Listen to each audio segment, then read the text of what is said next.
What is going on, people? It seems like I've done this commentary a million times. Unfortunately, I almost have. Oh, so many technical difficulties. The first time I did this, I recorded the whole thing, and then I went to play it back, and there's like no sound. I'm like, what the heck? And then I look over, and my microphone was muted. So I did a whole 10-minute commentary with a muted microphone. Fail. Oh, what's going on, people? It is KB Road to the show. You can see my stats before I just got up, and there's my stats again. Struggling a little bit. Couple reasons for that. First, as you can see right on the top of the screen, my difficulty's up the Hall of Fame. So not only am I facing much more difficult pitching because I'm in the major leagues, but now I'm batting on Hall of Fame difficulty, which is just insult to injury right there. Makes it very, very, very difficult to hit in this game. So I'm struggling a little bit. Obviously, we're very, very early in my major league career. I think before this game started, I only had 14 at bats. So if you're batting above 250, I think you're going to be okay as a rookie.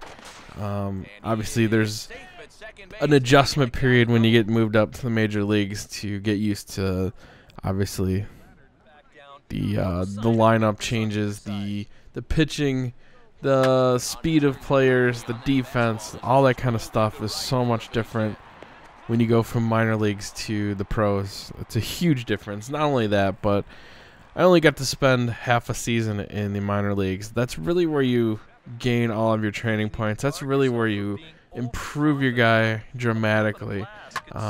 It's a lot easier getting training points in the minor leagues than it is just getting thrown right in the starting lineup in the major leagues. So count your blessings if you don't get moved up quickly.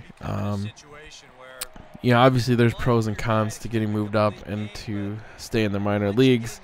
Right now the pros for me, obviously with Houston, they're not going anywhere. You could see the record before the game started. We're just terrible right now. I think we're like 35 and 60 something. So we're clearly not going to make the playoffs. We're not going to do any type of push at the end of the season or anything like that. So they're going to let me play and play a lot, which is good for me because now I'm getting plenty of at-bats. I got thrown right into the starting lineup after getting moved up. Obviously, Houston doesn't have a ton of good outfielders. And with me being an outfielder and a young up-and-coming star, they're going to give me a lot of opportunities to play and really start every game. So there's a big difference when you go to a team that might have other people in front of you and they move you up just to move you up. And then you're stuck on the bench just getting pinch hit at bats, getting a spot start here and there. It's very, very difficult when that happens to a player. I think Bob Train's going through that right now, or was in the process of going through that, where you're just getting pinch hit at bats. Maybe you're getting 5 to 6 at bats a week, if that. It's very, very, very difficult to make your guy any better when that's the only playing time you're getting. I mean, it's hard enough in this game as it is to get training points when you're in the major leagues, just because. Well, I should say when you're just starting out. Like, this is my first season still. So my guy's a 70 overall or something. It's very hard to get a lot of training points in the major leagues when you're only at 70 overall. I mean, obviously you got to hit pretty decently and field the ball pretty decently to get enough training points to really improve your guy. So when you're stuck on the bench and just getting pinch hit at bats, it makes it damn near impossible to make your guy any better. So fortunately for me, I am on the Houston Astros, and we have no competition in the outfield, so I get plenty of at-bats. But you can see struggling a little bit here since getting moved up. Betting 243 over the last 10 games. A couple of those at the end at the beginning were still in AAA. So it's just a bit of a struggle. So there's pros and cons, obviously, to getting moved up. Obviously, right now, I'm getting the experience that I need in the major leagues. So I'm facing tough pitchers. I'm facing better defenses, more speed, that sort of stuff. So it's making me a bit of a better player overall. Obviously, with the pitchers, it's forcing me to read these better pitchers right now.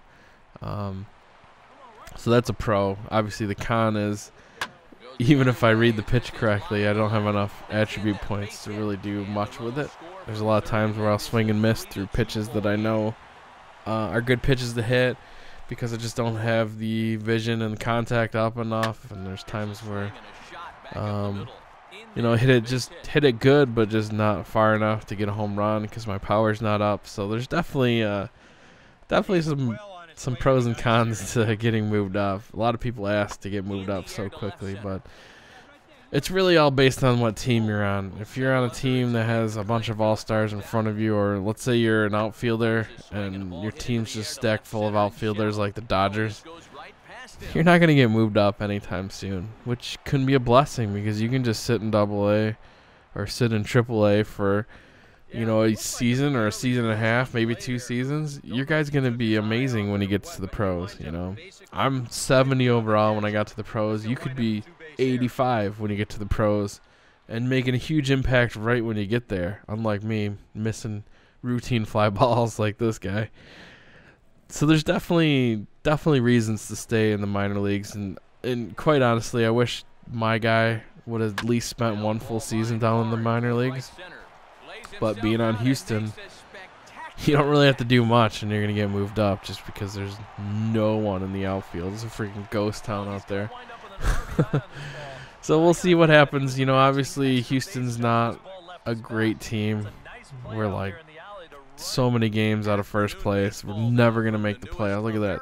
39-68. I mean, that's just completely god-awful. God-awful. So we're never going to make the playoffs with this team. So I really have to start thinking about, do I want to stay in this organization? Obviously, I could be the guy for this team. There's no real names on this team right now. I could be that guy.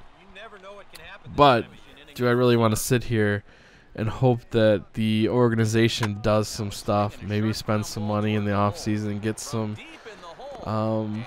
people on the payroll that might actually help this team win? I don't know.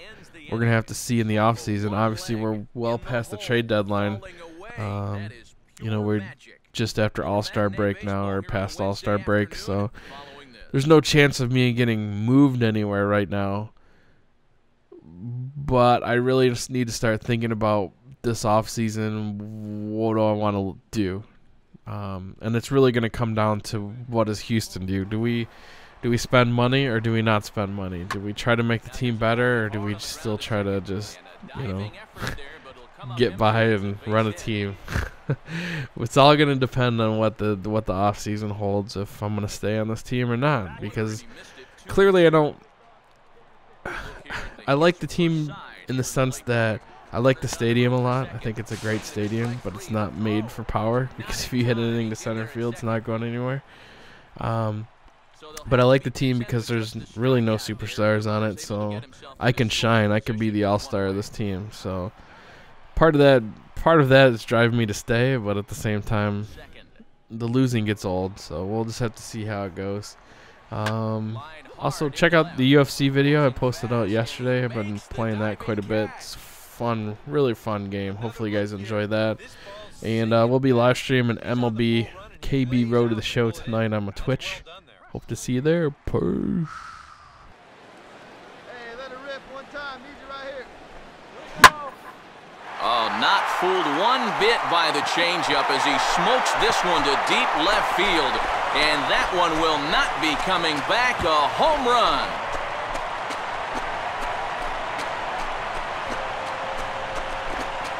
A solo shot here to left.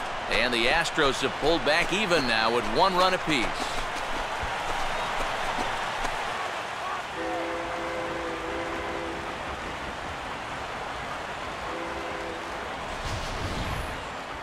Well, with 2 outs and nobody on, if you've got power, hey, you go for it. I mean, he just keeps those hands high, drives right on through the baseball, full extension.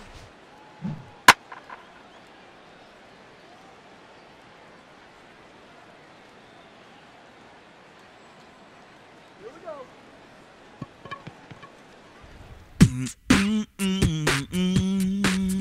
go.